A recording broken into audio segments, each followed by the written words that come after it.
ஜோதிடம் ஓர் ஆய்வு. வியாழன் பரிகாரம், குரு பரிகாரம் அப்படின்னால் வியாழக்கிழமைகளில் நவக்கிரக குருவை சுற்றுறது ரொம்ப விசேஷம். இதில் தக்ஷணாமூர்த்தியை நம்ம அந்தளவுக்கு வழிபாடு பண்ணணுங்கிற அவசியம் இல்லை. ஏன் அப்படின்னா, தக்ஷணாமூர்த்தியை நீங்கள் போய் பார்த்தீங்கன்னா அவருடைய சிலையே அந்த மெடிடேட்டிவ் ஸ்டேட்டில் தான் இருக்கும். அவர் கண்ணை மூடிக்கிட்டு தியானம் பண்ணிக்கிட்டு இருக்கார். நம்ம தான் தியானம் பண்ணல, பண்ணுறவரையாவது தியானம் பண்ண விடலாம். நம்ம அங்கேயும் போய் அவரை சுரண்டி எனக்கு இத்தை கூடு அத்தை கூடுன்னு நம்ம போய் அங்கேயும் அவரை அந்த தொல்லை பண்ணிக்கிட்டு இருக்கோம். பண்ணுறவரையும் பண்ண விடுறதில்ல. யார் தக்ஷணாமூர்த்தி முன்னாடி போய் உட்காரணும் அப்படின்னு கேட்டால், தியானம் பண்ணுறவர்கள். எனக்கு ஞான மார்க்கம் வேணும் அப்படின்னு நினச்சி அந்த பாதையில் போகிறவங்க தக்ஷணாமூர்த்தி முன்னாடி உட்காந்து கண்டிப்பாக தியானம் பண்ணுங்க. மீதி பேர் பொன் பொருள் வேணும்னு வேண்டவங்க நவக்கிரகத்தில் இருக்கிற குருவை வழிபாடு பண்ணுங்க. அவருக்கு இந்த கொண்டக்கடலை மாலை போடுறது, மஞ்சள் கலரில் துணி வாங்கி கொடுக்கறது, இல்லை மீதி பேருக்கு கூட நீங்கள் மஞ்சள் வஸ்திரம் தானம் பண்ணலாம். ஒரு மஞ்சள் டிஷர்ட்டோ ஒரு மஞ்சள் கலரில் புடவையோ அந்த மாதிரி மஞ்சள் கலரில் துணி தானமும் நீங்கள் பண்ணலாம். மஞ்சள் பொடி கொடுக்கலாம், மஞ்சள் அரைச்சி பொடியை தானம் பண்ணலாம். இது மாதிரி சின்ன சின்னதாக யோசிங்க.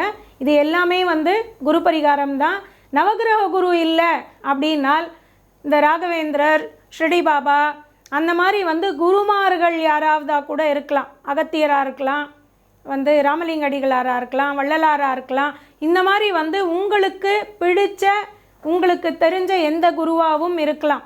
அதனால் ஒன்று நவகிரக குரு, இல்லைன்னா இந்த மாதிரி குருமார்கள் யாரை வேணாலும் நீங்கள் பிரார்த்தனை பண்ணிக்கிட்டு வரலாம். தொடர்ந்து பண்ணணும் அப்படிங்கிறது தான் ஒரு முக்கியமான செய்தி. சுக்கிர பரிகாரம். சுக்கிரன்னா வெள்ளிக்கிழமை நீங்கள் நவகிரகத்தில் இருக்கிற சுக்கிரனுக்கு ஒரு விளக்கு போடுறதோ இல்லை அர்ச்சனை பண்ணிக்கிட்டு வரதோ பண்ணிடலாம். அடுத்தது சுக்கிரனுக்கு அதிதேவதை மகாலட்சுமி. அதனால் மகாலட்சுமியை பிரார்த்தனை பண்ணலாம், மகாலட்சுமி ஸ்லோகம் சொல்லலாம், அர்ச்சனை பண்ணிட்டு வரலாம். நீங்கள் வெள்ளை மொச்சை தானம் பண்ணலாம். வெள்ளிக்கிழமைகளில் வெள்ளை மொச்சை தானம் பண்ணலாம். சுக்கிரன் அப்படின்னாலே பெண்கள் அப்படின்னு அர்த்தம். அதனால் பெண்களுக்கு அவங்க திருப்திப்படுற மாதிரியான பொருட்களை கொடுத்தாலே வெள்ளிக்கிழமைகளில் ரொம்ப விசேஷம். அதுவே சுக்கிர பரிகாரம். ஒருத்தர் கல்யாணம் ஆகலை, ரொம்ப கஷ்டப்பட்டுக்கிட்டு இருக்காங்க, ஒரு கல்யாணம் ஆகணும்னாலே சுக்கிர பலம் வேணும். அப்போ சுக்கிர பலம் வேணும்னாலே சுக்கிரனை வழிபாடு பண்ணுறது, மகாலட்சுமி வழிபாடு பண்ணுறது ஒரு பக்கம் அப்படின்னால், கண்டிப்பாக பெண்களுக்கும் ஒரு நல்ல நன்மை பண்ணணும் அப்படிங்கிறது ரொம்ப முக்கியமான விஷயம்.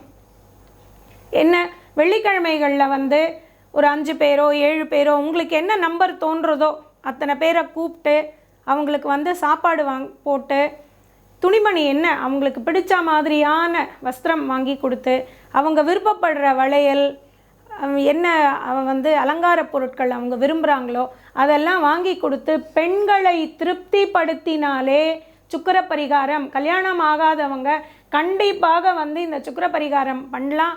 ரொம்ப விசேஷமாக சொல்லப்படுறது என்னன்னா, பச்சை கலரில் துணி வாங்கி கொடுத்தால் இன்னும் விசேஷம்னு சொல்லுவாங்க. இது சுக்கிரனுக்கு நேராக அந்த கலர் இல்லை அப்படின்னாலும் புதனுக்காக அதை சொல்கிறாங்களா என்னன்னு தெரியல. கணவன் மனைவி தானே, பெருமாளும் தாயாரும், அதனால என்னன்னு. பட் இது வழக்கில் இருக்கிற விஷயம். பச்சை கலரில் துணி வாங்கி பெண்களுக்கு கொடுத்து இந்த பரிகாரம் பண்ணுறது ரொம்ப ரொம்ப விசேஷம். கண்டிப்பாக நீங்கள் இதை பண்ணலாம். அடுத்தது சனி பரிகாரம். நம்ம இதுக்கு முன்னாடியே சனி பரிகாரத்தை பற்றி விளக்கமாக நம்ம பேசியிருக்கோம்.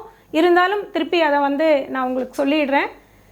சனிக்கு பரிகாரம் நீங்கள் நவகிரகத்தில் சனிக்கே பண்ணலாம். சனிக்கு வஸ்திரம் வாங்கி கொடுக்கலாம், நீல வஸ்திரம். அவருக்கு கருப்பு இல்லை, நீலம்தான் விசேஷம். நீல வஸ்திரம் வாங்கி கொடுக்கலாம், அர்ச்சனை பண்ணிக்கிட்டு வரலாம். வீட்லேயே இரும்பு அகல் விளக்கு ஏற்றலாம். வீட்டில் இரும்பு அகல் ஏற்றினாலே சனி பரிகாரம். நீல கலரில் துணி வாங்கி சனிக்கிழமைகளில் தானம் கொடுக்கலாம். அமாவாசைகளில் சாப்பாடு போடலாம்.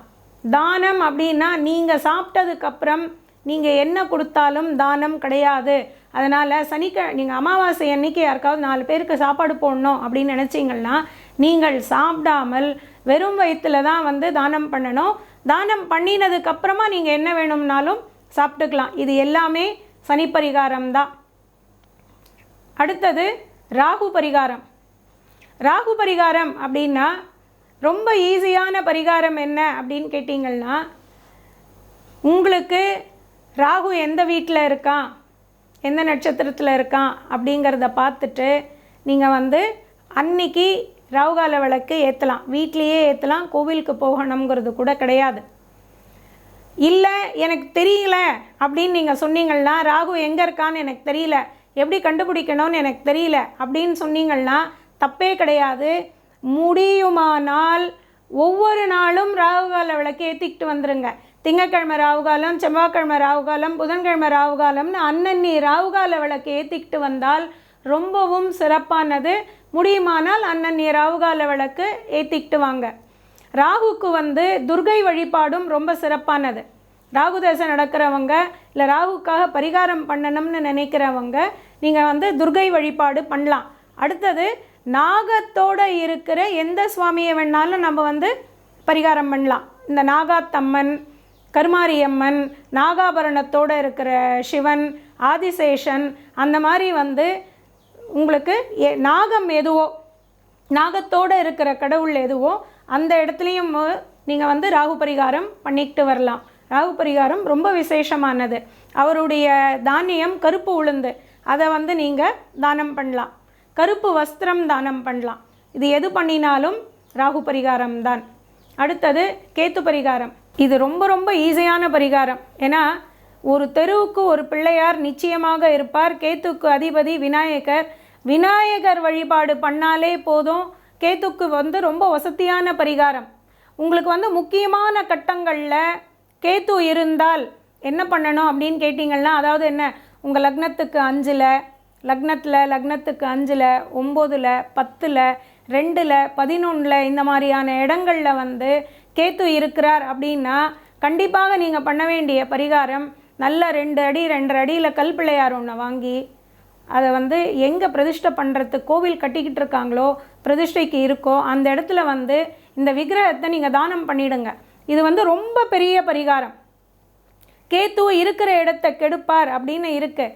ஸோ தொழில் ஸ்தானத்தில் கேத்து இருக்கும்போது உங்களுக்கு தொழிலுக்கு எப்பயுமே என்ன தசாபுக்தி நடந்தாலும் ஏதோ ஒரு இடைஞ்சல் வந்துக்கிட்டே இருக்குது. ஏன்னா இது நச்சு பாம்பு தானே, அங்கே ஏதோ விஷத்தை கக்கிக்கிட்டே இருக்குது. அதனால் இது தொடர்ந்து உங்கள் வாழ்க்கையில் வந்து ஒரு பெரிய தொந்தரவாகவே இருந்துக்கிட்டு இருக்கு. அப்போ கேத்துக்கு அதிபதி விநாயகர். நீங்கள் நல்ல சிற்பி, ஒரு சாஸ்திரோத்தமமாக பண்ணின ஒரு பிள்ளையார் விக்கிரகம் அப்படின்னு பார்த்தீங்கன்னா கண்டிப்பாக வந்து அவருடைய இடுப்பில் வந்து அந்த பாம்பு இருக்கும். நீங்கள் அந்த அரணாக்கொடி மாதிரி வந்து அந்த பாம்பு இருக்கும். நீங்கள் பாருங்கள், அவர் கேத்துவையே வந்து பெல்ட் மாதிரி கட்டிக்கிட்டார் இடுப்பில். அதனால் வந்து என்ன, தலையில் தட்டி அமைதியாக உட்காரு அப்படின்னு அவரால் சொல்ல முடியும். கேத்துக்கு வந்து இது பெரிய பரிகாரம். அதனால் ஒரு கல் விக்கிரகம் ஒன்று வாங்கி நீங்கள் வந்து கோவிலுக்கு பிரதிஷ்டைக்கு கொடுத்துட்டாலே மிகப்பெரிய பரிகாரம். கேத்து அப்படின்னு ஒன்று வீட்டுக்கிட்ட இருக்கிற என்ன பிள்ளையார்னு பாருங்கள். கேத்து தசை நடக்குதா, டெய்லி வந்து பிள்ளையாரை சுத்தாமல் எந்த வேலையும் பண்ணாதீங்க. நேரம் வந்து பிள்ளையாரை பார்த்துட்டு தான். கேத்து வந்து ஏதாவது ஒரு இடத்த கெடுக்கிறானா, பிள்ளையாரை சுற்றி வழிபாடு பண்ணுங்க. இல்லை ஒரே தடவையில் நம்ம கொஞ்சம் பெருசாக இதை முடிச்சுக்கிட்டா தேவையில்லை அப்படின்னால் நல்ல பெரிய கல் சிலை வாங்கி நீங்கள் வந்து ஒரு பிரதிஷ்டைக்கு கொடுத்துட்டால் மிகப்பெரிய பரிகாரம். ராகு கேத்து ரெண்டுத்துக்கும் வசதியான பரிகாரம் காளஹஸ்தி. ஸ்ரீகாளஹஸ்தியில் போய் சர்ப்பசாந்தியும் பண்ணிக்கிட்டு வரலாம். பட் அந்த அளவுக்கு உங்களுக்கு ஜாதகத்தில் தேவை இருக்காங்கிறத பார்த்துக்குங்க.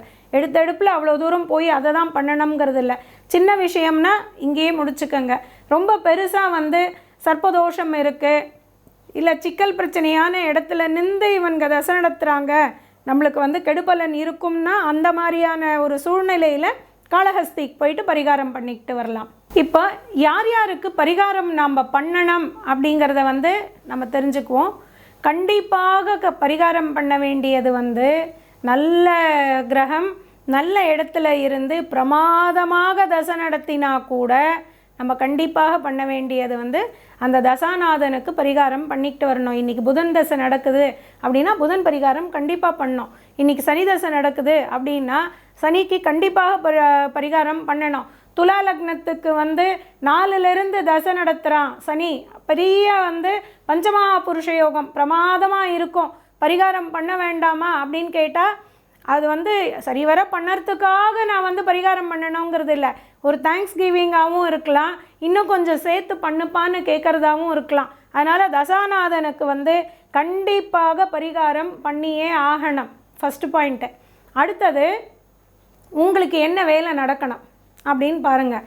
அந்த வேலைக்கு வந்து உங்கள் ஜாதகத்தில் வந்து எந்த கிரகம், இப்போ எனக்கு வீடு வாங்கணும் அப்படின்னால் நடக்கிறது பாக்யாதிபதி தசையாக இருக்கலாம். ஆனால் நம்மளுக்கு வந்து வீடு வாங்கணும் அப்படின்னும் போது உங்களுடைய 4ஆம் வீட்டு அதிபதி யார், அவருக்கு வந்து கண்டிப்பாக பரிகாரம் பண்ணலாம். உங்களுக்கு வந்து வேலை அமையணும் அப்படின்னா உங்களுக்கு தொழிலுக்கானவன் 10ஆம் வீட்டு அதிபதி யார், அவருக்கு வந்து நீங்கள் பரிகாரம் பண்ணிக்கிட்டு வரலாம். கல்யாணம் ஆகணும் அப்படின்னால் உங்கள் 7ஆம் வீட்டு அதிபதி யார், அவருக்கு நீங்கள் வந்து பரிகாரம் பண்ணிக்கிட்டு வரலாம். இப்படி உங்களுக்கு என்ன வேலை நடக்கணுமோ அந்த வேலைக்கானவர் உங்களுடைய ஜாதகத்தில் யாரோ அந்த கிரகத்துக்கும் கண்டிப்பாக தசைக்கும் நீங்கள் வந்து பரிகாரம் பண்ணிக்கிட்டு வரலாம். இதுக்கு மேலே வந்து டீட்டெயில் அப்படின்னா உங்களுக்கு வந்து நிறைய போயிடும். புக்திநாதனுக்கும் வந்து பரிகாரம் பண்ணோன்னா அகைன் ரொம்ப வந்து எலாபரேட் ஆகிட்டுருக்கோம். அது வந்து அவசியமானால் பண்ண போகிறோம், அவசியம் இல்லைன்னா விட்டுற போகிறோம். ஏன்னா தசை தான் மெயின். இன்றைக்கி சீஃப் மினிஸ்டர் அவங்க தான். ஸோ என்ன மினிஸ்ட்ரியாக இருந்தாலும் கடைசியில் வந்து சிக்னேச்சருக்கு எங்கே வரப்போகிறது, சீஃப் மினிஸ்டர்கிட்ட வரப்போகிறது.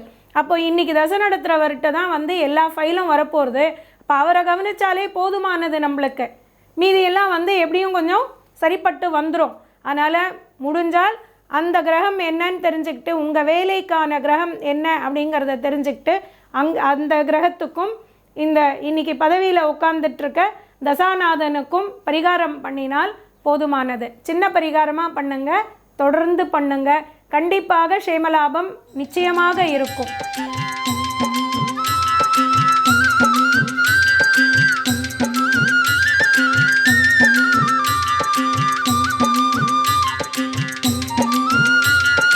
ஜோதிட ஆய்வு தொடரும்.